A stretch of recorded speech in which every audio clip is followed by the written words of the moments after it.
A judge overseeing the trial of two men thought to be linked to pro-athlete home burglaries is pulling their bail. The judge is ordering them to be held in custody until their trial in August. The two men were arrested Tuesday at a New York City pawn shop. Both are pleading not guilty, and we are getting new details about these pictures taken by men who are believed to be a part of a transnational criminal organization. Federal prosecutors are providing this new image allegedly taken by one of the men as they broke into the home of Cincinnati Bengals QB Joe Burrow in December. NBC's Tom Winters is joining me now. Tom, the FBI is taking the situation pretty seriously, it seems, right? What other new details are we getting?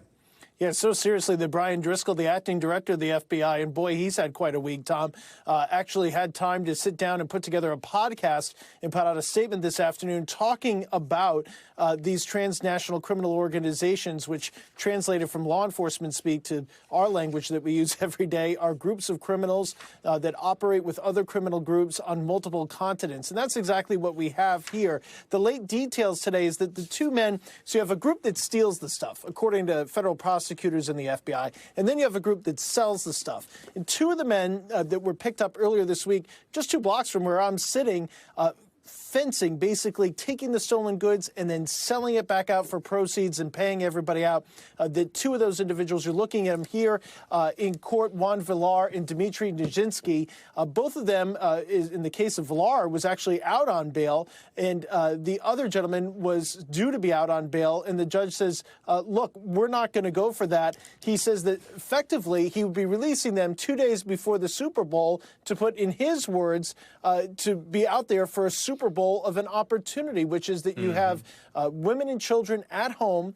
They're men, high-profile athletes at this big game, and you're giving them essentially an opportunity to go back out and work with those criminals, and he wasn't going to have it. He said, in the quote is, no thank you, Tom. So both of those are going to be held pending this trial in August. You know, Tom, I was looking forward to running into you in the hallway because I wanted to ask you anyway, does this go beyond the NFL? In other words, you know, you got famous rock stars that are on the road, and you got television personalities on the road, or you know that they're in the studio at a certain time. Does this go beyond these professional athletes? It absolutely does, Tom. And just as actually we were coming back from the commercial break, the FBI in New York now putting out a notice and asking for anyone who thinks that they might have been a victim of these transnational organizations, which have ties to Chile and to Colombia, to contact the FBI here in New York. If they think that they had items that were stolen that have been since merchandised, to contact the FBI as well. It does. You just showed a number of high-profile athletes who've been victimized in the course of this. NFL, NBA, NHL, all sorts of different leagues being targeted, those players. And, of course, they post things on social media, and that's been clamped down.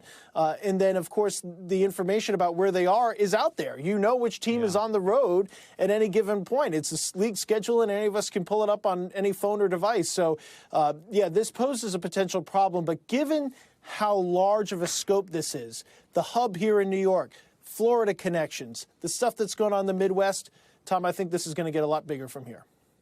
Bigger. Okay. Tom Winters, thanks very much. Thanks for watching. Stay updated about breaking news and top stories on the NBC News app or follow us on social media.